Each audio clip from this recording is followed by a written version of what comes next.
In our previous lecture, we talked about igneous rocks, so now I want to talk about sedimentary and metamorphic rocks.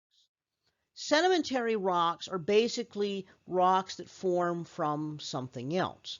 So we have two main categories. We have clastic rocks and evaporites. A clastic rock would be one that forms with pieces or particles of another rock or mineral. So you bring them all together.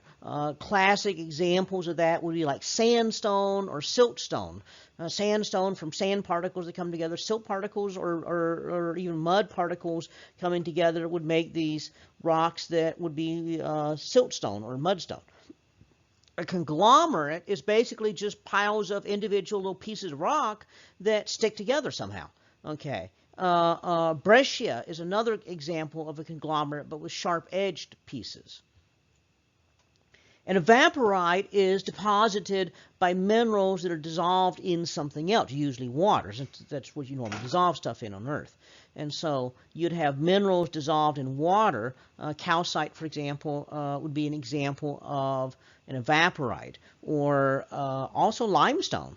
So you have the calcium in there, and as the water evaporates, then it leaves behind a deposit. Similar to that, would be hard water. It has lots of calcium in it, and so when it evaporates, it leaves behind a little crust of material. That's basically an evaporite sedimentary rock. If you just keep doing that over and over again, then you'd build up a rock. And so that's the basic idea of how evaporites work. So the basic principles behind clastic sedimentary rocks is that you start off with a rock and you break it apart. That process is called disintegration. And you break it apart in several fashions. Something has to break apart your rock. Well, it's not a guy with a big jackhammer breaking apart the rock. We're talking about naturally occurring disintegration. And so that's weathering. So water erosion, so water gets into the rock, crevices and cracks if there's any, and then in the wintertime it freezes, and that, when water freezes, it expands, when ice is slightly larger than liquid water, and pushes apart pieces of the rock, breaks it down further. Or a rock in a river or something, then other little rocks and pebbles and sand particles and things come swirling past in the current and bang into it and chip little pieces off of it off.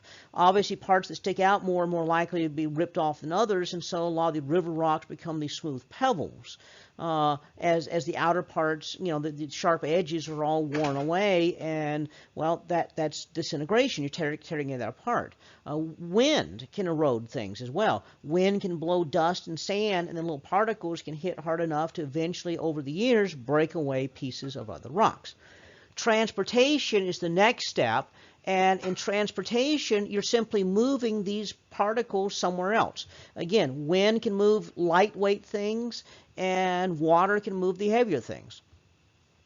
When the wind and water dies down, the motion, in other words, the wind dies down or the water slows down, then you drop the parts that you're carrying. That's called deposition. So you drop it all together. Okay, well, over time, gravity compacts it. So that's called compaction. And then if you wait long enough, sometimes, with the addition of extra water or whatever, you have chemical reactions that occur between the parts here. Just squeezing things together and leaving them will sometimes allow chemical reactions to occur between the different minerals, and they stick together. They cement together, and we call that cementation. And that is, at that point, you now have a rock. Okay, so now it's stuck together. Now, this doesn't sound like it's all that toughly put together. Sometimes it's not. Sandstone is notorious for not being well put together, and so sandstone, you can just take something and scrape on it and scrape pieces of it off. It's real easy to work with, so a lot of buildings have been built with sandstone because it's real easy to cut. You take a saw and you can cut it and make a building out of it, but it also weathers pretty drastically. So that's a problem sometimes, but it makes it real easy to build things out of. These rocks are going to be more durable or less durable than others. Limestone is another one that's fairly easy to work with, but that's going to be a slightly different thing. That's an evaporite. In an evaporite, then what happens is that you dissolve something into the water, and when the water evaporates, leave something behind. Okay, that's going to be how limestone works. The problem is that rainwater is very, very slightly acidic, and that's how you dissolve things here, like calcite. But the problem is that in modern society, that we've actually have pollution that makes rainwater much more acidic than it used to be, and so you carve up these things, these limestone things, and make buildings out of them, and then we're discovering that limestone is slowly dissolving in rainwater. Metamorphic rocks.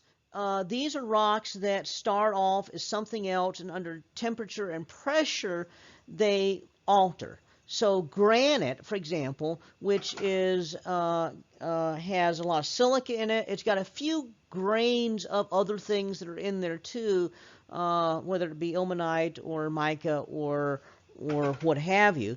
That have a little more dark color in them. When you put it under extremely high temperature and pressure, very high temperature, the stuff gets soft and will flow a little bit. Very high pressure, you push it around, and what happens is that, again, the like stuff kind of squeezes together, and you end up with a banded sort of rock here that we call gneiss. And so that's a very nice rock there on the right. And so granite becomes gneiss. Something like shale, which is a mud or silt sedimentary rock, comes down in little layers. So shale has these very, very non-porous layers. That's why you find oil in shale, as it gets trapped in there, because the shale often forms in mud and so forth. So there's a lot of organic material in there as well, and that gives you the oil and the gas. And so it's trapped in there in those layers. Okay, so it travels along the layers, and so that's what you're trying to do, is find places where it accumulates. So shale is a good place to find oil and gas, but if shale is under enough temperature and pressure, it'll actually transform into something we call slate, which looks the same but is very much harder and doesn't have the porous spaces in between that oil and gas can be trapped in. So slate is a metamorphic rock, whereas shale is a sedimentary rock. Shale is actually a much softer rock too, so it's easy to break. You can actually squeeze stuff into the spaces between the layers, and with pressure break it open. That's hydraulic fracturing. That's how that works, is it breaks it open so that the oil and gas can flow quicker in there. Okay, but slate is a much more solid, durable thing, and so they used to make blackboards out of slate in the old days. So one of the things that we're interested in talking about is, what about other planets? How do sedimentary and metamorphic rocks tell us something about what's going on? Well, let's think about sedimentary rocks. Okay, when we look at Mars, there's no liquid water. So what does it mean about sedimentary rocks? Well, you're not going to expect a whole lot, because you only have wind that can blow things around. And Mars's atmosphere is like 100 times thinner than Earth's atmosphere, so it doesn't blow very much. So you get very little erosion and very little stuff moved around to make a new rock. Well, the interesting thing is we've found sedimentary rocks on Mars. In fact, sedimentary rocks that have pretty sizable particles or chunks that have been moved around. That cannot happen with wind erosion. So what does that mean? Well, it means that Mars must have had a wetter environment. In fact, we have found evaporite type rocks and minerals on Mars. That means it had to have liquid water. Mars has no liquid water right now. So finding these rocks tells us a tremendous story about the past on Mars. So this is why sedimentary rocks are important to us. On the moon, there is no air, there's no water. Would you find sedimentary rocks on the moon? And the answer is, well, there's nothing to transport it, so you don't expect any. Well, actually, we have found a few very minor types of sedimentary rocks called breccias, because what can happen is that you've got the surface, you've got a meteorite comes in, blasts a hole, throws a whole bunch of stuff up, and this stuff can fall and make a little pile which cements itself together and makes a rock. And so that's the only way of breaking things apart and transporting it on the moon.